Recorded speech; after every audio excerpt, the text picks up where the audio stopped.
Wren, Episode 3.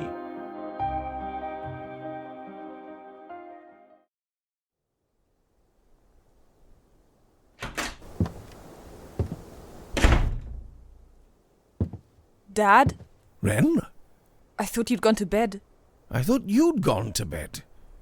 But I couldn't sleep and figured I'd get some fresh air. To be honest, your tales from your journey left me a little on edge. Overprotective, fatherly worries. You know how it is. All too well. How come you're awake? Trouble sleeping? Bad dreams. Finding dark things in the woods will do that. Don't worry, though. A few days of digging up razor grass and wrecking your arms with a stave spade will have you back to normal. Yeah. Or give me back the usual gardening nightmares at least. To be honest, my dreams have been a bit weird for a few days now. Before any dead spider beasts or haunted houses. Yeah? Yeah. I can't remember much, just angry voices mostly. Maybe it stems from the memory of me and Helen catching you and Nettle stealing beer from her pantry when you were 6. No. We were too drunk for that scolding to be traumatic. Public menaces, the both of you. What about tonight's dream? Do you remember that one? There were bodies. Or pieces of bodies. In a village like ours, but different. They were everywhere. It was horrible. That sounds like one of Tony's exaggerations. Liar!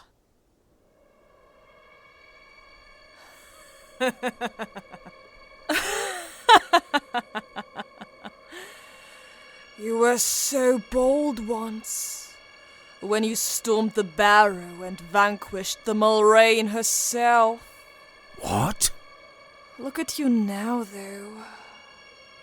Fatherhood has destroyed you, made you a coward who denies reality. Wren? That's enough! Wren! Such a name! A creature so small and lovely and harmless. How fitting for the innocent child born at strife's end. No! Did you truly think peace was to be her fate?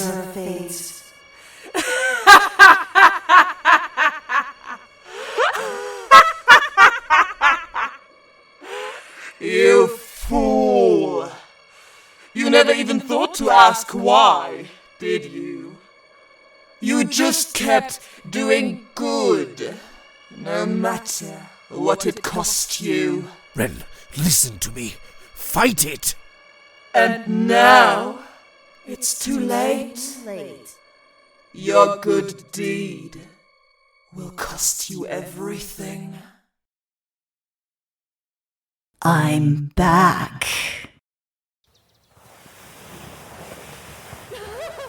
Wren!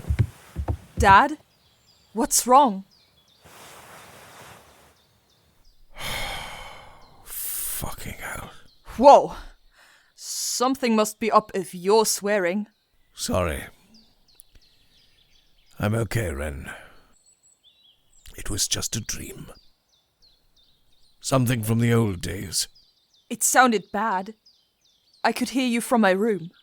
I haven't had one of these in years. It's nothing to worry about. Just a nightmare. What time is it?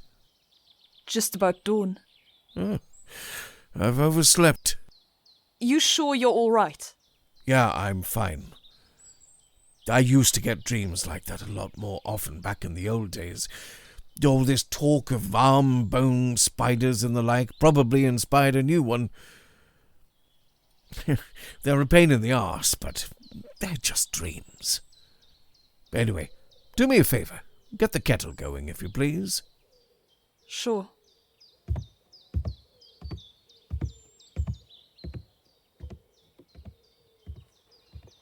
Maybe it's true. What in three's name is going on?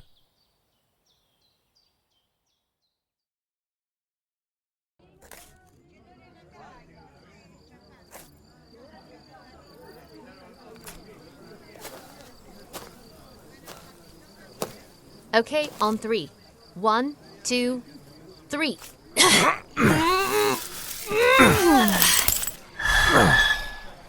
Got it. Whew. One down, thousands to go.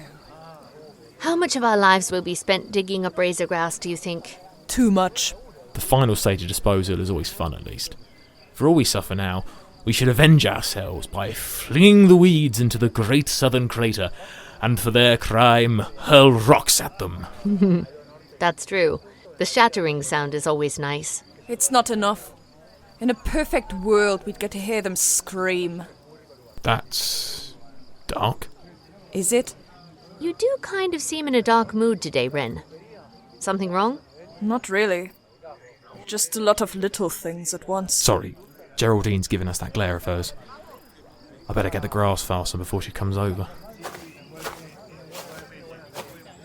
Just...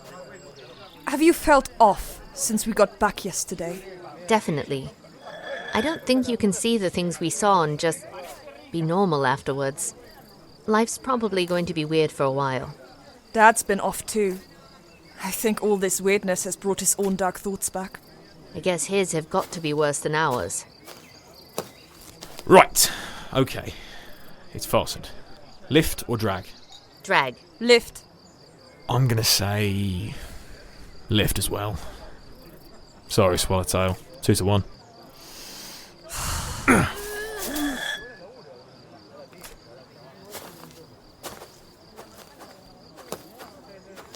He's voting as his queen wishes.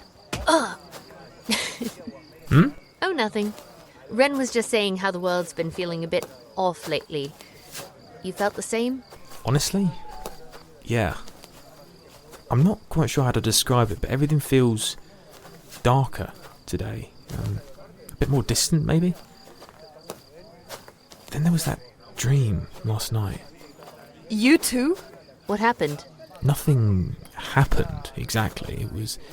It was like a mad rush. It was this fever dream, voices and shapes. The only thing that really stuck out was no, it's stupid, but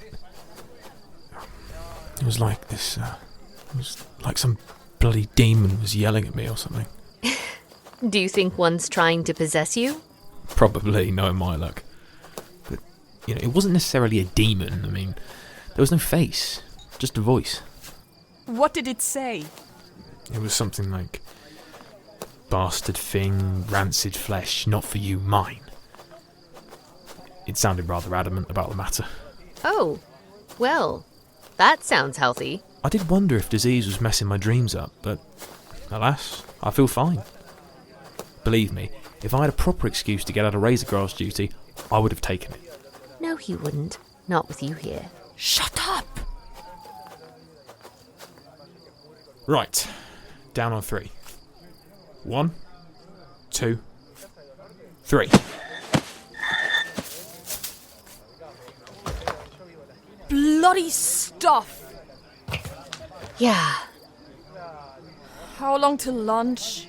If I read the sun correctly, 2 hours, maybe 3. Scheiße. What does that even mean? I've no idea. But I used to hear my grandmother say it whenever she dropped something or tripped, so it's probably appropriate. One of the old world's more practical artifacts. Come on, there's no sense delaying the inevitable.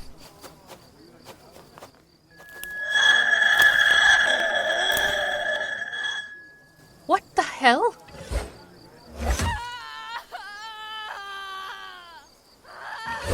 Everyone get back! Careful, careful! Don't go back into the ones behind! Fuck! Everyone, get back to the gathering point! Get away from the grass!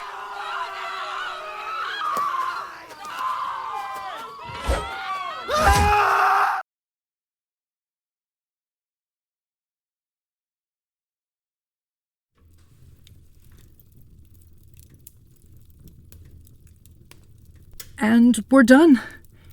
The cut wasn't too deep, and there shouldn't be a risk of infection now, but there will be a scar. Try not to touch the stitches. Right. Oh. Thanks, Anne. 'Tis no bad thing. A proper scar about a handsome face well suits a young pioneer like yourself. Maybe so. But that is a very small silver lining, considering the razor grass is now attacking us. Such wisdom ill befits a young pioneer, however. No, it's what the situation calls for. I don't remember anything like this from your stories, Tony. No. No. This is new. The razor grass was dangerous enough before it started sprouting flails and spears to try and murder us with. Assuming every weed is acting the same, we're effectively cut off from Preston Holt. Maybe we can get by as we are in the short term. Life's going to get harder and harder without trade. Worse than that, the razor grass is going to keep spreading. If we can't contain it, how long before it reaches the village? Or even Preston Holt. They already have about a third of the ground about the town wall covered by the stuff. They could wind up besieged? Is that the word? Yes. That's a strange image. Are we overestimating the danger?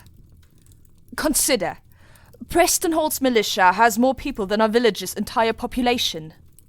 Stuart, imagine yourself in your fighting prime, with a large oak shield and a sledgehammer. How do you think you'd do against uppity grass? It's hard to be sure. I wasn't there. I didn't see how they moved, how quick they were.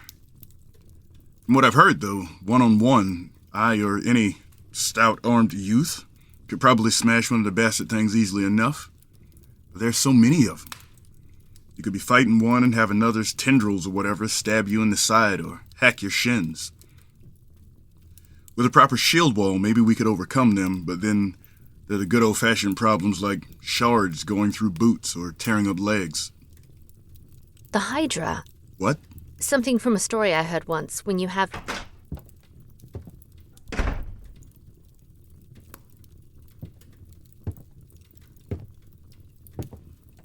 That's another grim look you have, James.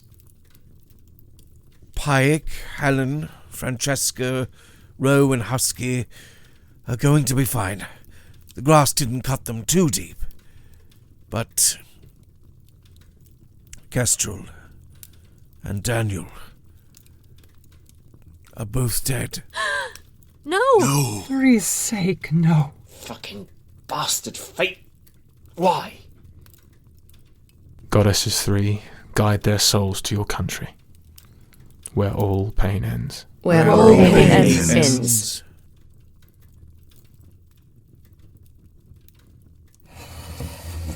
I should go talk to Rhiannon. She and her children shouldn't be alone right now. I'll come with you. So will I.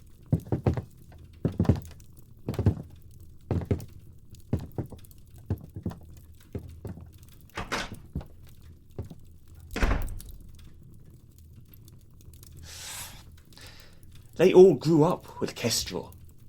Time and again, I'd see her and Swallowtail chatting whilst they were on sentry duty. Last week I saw Wren helping Daniel and Rhiannon and young Buck and Robin pick cabbages from their garden. They were all laughing. I thought we'd seen the last of moments like this. So did I. But it is what it is. Either the Wren is back, or her creations are somehow acting out on their own. Either way, we have a huge problem. James, how has Wren been? Anything out of the ordinary? No. She's been the same as ever. For now. What's that supposed to mean? It means what we're all thinking, James. Until this morning, the razor grass had been the same as ever, too.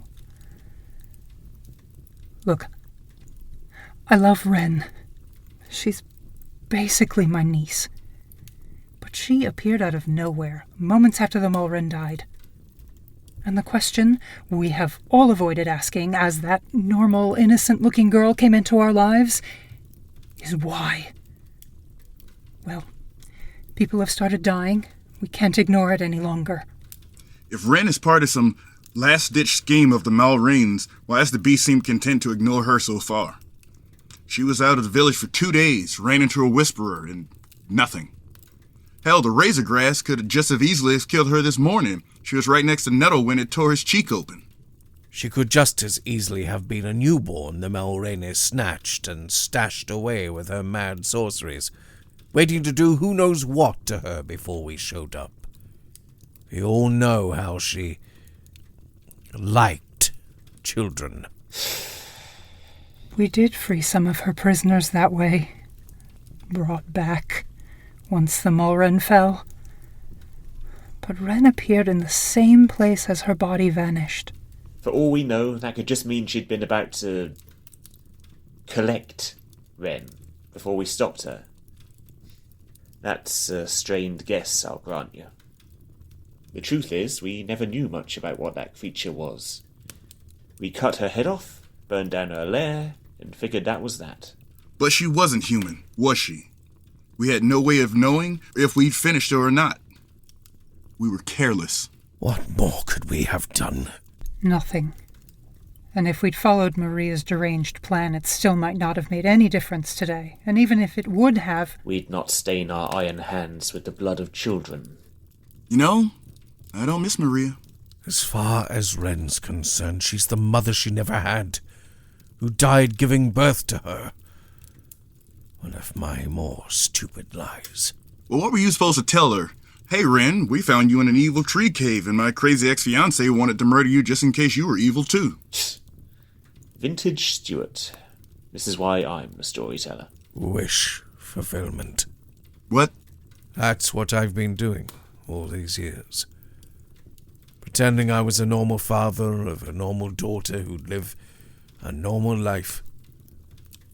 I wanted our lives to be normal so badly. I've hidden from the past at every turn, never letting myself consider it. It might come sneaking back. Now, look what's happened. All right. We all know what's happening here, don't we? Dark whisperers are upon you, James, like they were upon all of us after we lost Ben and Nicole. Now then, like before, all of us have 5 seconds for grief and self-hate. After that, if any of us are caught indulging in such nonsense, it falls to the others to slap them. Save, of course, Anne, who, under the circumstances, will have to slap herself. No. As we're married, I can use you as a scapegoat and slap you in my place. Fair enough. Now, 5 seconds. 4, 3, 2. Right. Now what shall we do about this mess? We start arming ourselves. We start training our children to fight back against spiders and hell shapes. They'll probably take to it gladly. There he is. What? Nothing. I dare say most of us, Iron Hands and militia veterans, still have our old weapons tucked away. The blacksmiths are both young and only used to mending ploughs or forging door knockers, alas. But it shouldn't be beyond them to make sharp, pointy things. What about boots? Razor-grass-proof ones. Think they could manage that? Not unless you came across a new store of iron on your walk here from the healer's house. I know we're short, but we could repurpose old cookpots or anything we could do without. Even a few pairs could help a team of trained fighters cut a path through the weeds. The blacksmiths would need time and a lot of spare metal to make something workable. Like as not, we have neither. The old ways of careful dexterity must see us through. That can be tricky enough under normal circumstances. We'd best call an emergency meeting first thing in the morning. No, we should do it now. Pull everyone out of bed. Make it plain how serious this is. No, I think not. We'll be looking to start training and forging tomorrow, and our young warriors will need a proper night's sleep for it. Making ourselves ready to fight is well and good, but... But... Shit. How did that ever become a catchphrase for you three? But, like last time, we can cut down monstrosity after monstrosity till the true queen returns. The only way to end the threat, like before, is at the source. By storming the Mulroney's lair and taking her head. Anyone feel like doing that again? Yes. Old Tony may be racked by time and past all use. I'm 42. And my valiant wife, who has already surpassed all worldly demands of physical endurance by both the heroics of her youth and the bearing of 5 children. Oh, shut up. It's cute how Anne scares him more than the Malrain. Hush, Greybeard. Anyway, James, you and I remain fit and able to go finish what we started. Stuart, your sword arm is gone. I have a spare. And I have 5 children to win a future for, if I can, no matter how many arms I have left to fight with. You also have 200 villagers to train. You have the most experience in martial matters, Stuart. You have to be the one to pass that on. Besides, we torched her old barrow. No doubt she's moved someplace new. And that's still assuming she's even back at all and this isn't some posthumous malice.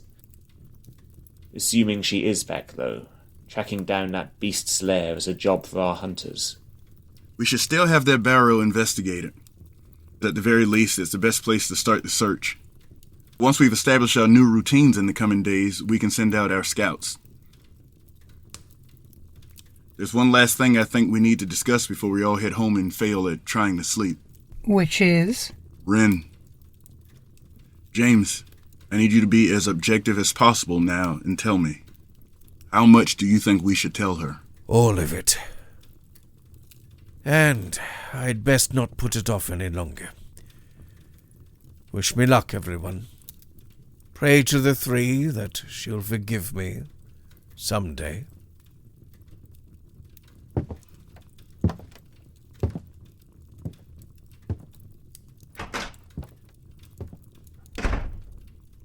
He's too hard on himself. Always has been. True. But is he wrong?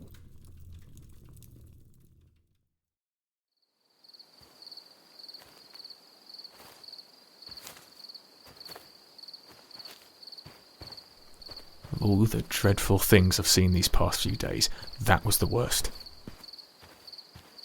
Yeah. I don't think I could ever have children. Not if that's what I'd risk putting them through. Don't try to decide such things tonight, Ned. Just...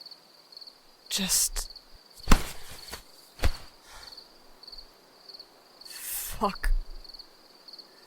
Fuck this evil world and fuck that bitch Mulrain. Yeah. That pretty much sums up this week, doesn't it? How does it happen? How does something like the Mulrain just come to exist and unleash all this wrong on the rest of us? That's the question no one has ever found an answer to. Do you think she's back? I really want to say no. But what else could it be making the Raider Grass lash out like that?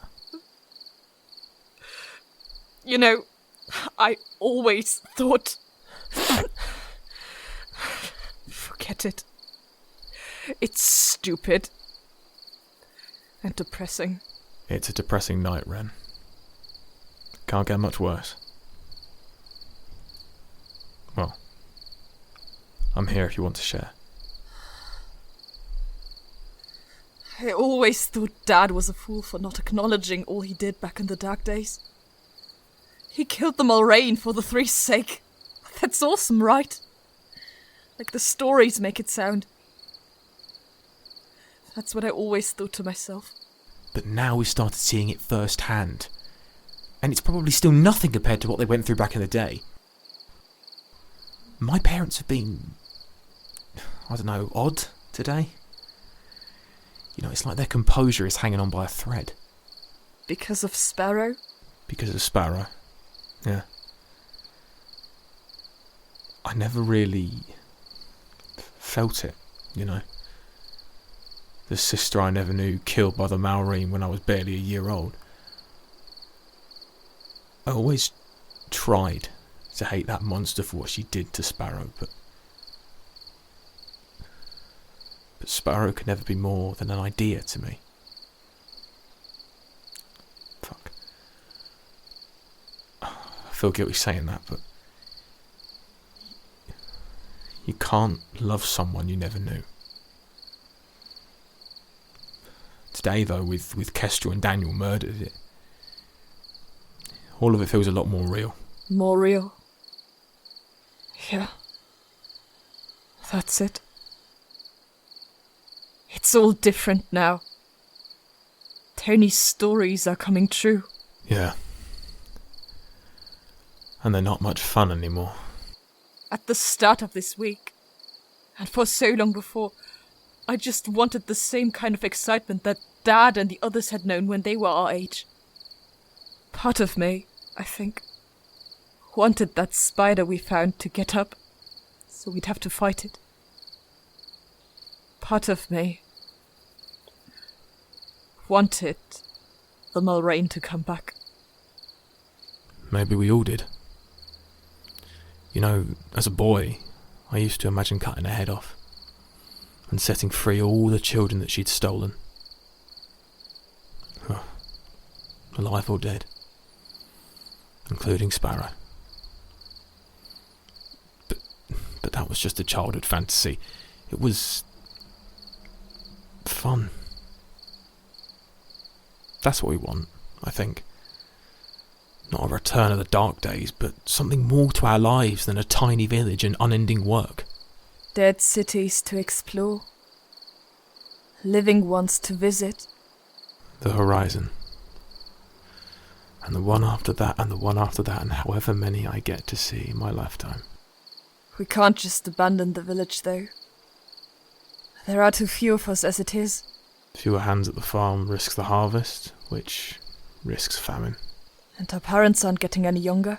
Yeah, I know. How long would you say we've been hugging now? I couldn't say. You don't seem to be pulling back. Neither do you. Do you, maybe, want to kiss me instead? Yes. Yeah. No. No. We can't. Not tonight. Nettle, we just left Rhiannon mourning her husband and daughter, and her surviving children crying into their pillows. We were there when Kestrel and Daniel were murdered this morning. We can't. Not now. Not like this. You're right. Yeah, you're right. 3 forgive us, I mean. How could I, Tomorrow, at dusk, on the Western Hill. Okay? Yeah. Tomorrow. On a day when, 3 willing, no one dies and we can just be with each other. Away from all this. Something like that. I need to get home. Dad's probably worried. What the hell was that? I know that voice.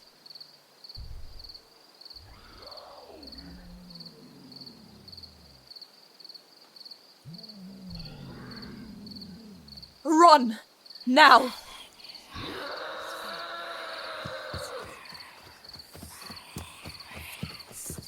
Everyone! Arm yourselves! We're under attack! We have armbone spiders and fuck knows what else coming straight at us from the northwest! Defend yourselves!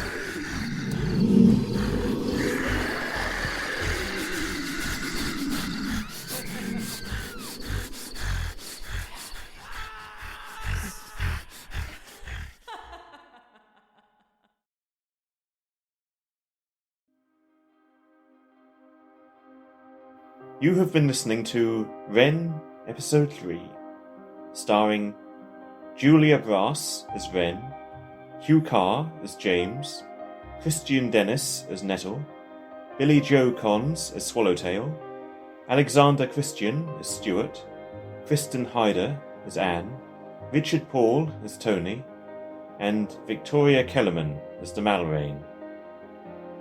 Additional voices supplied by Christian Dennis. Story and editing by Richard Paul. Intro and outro music is Where Will It End by Pastis from epidemicsound.com. Images used are from pixabay.com. Full credits in the description. Hope you enjoyed, and thanks for listening.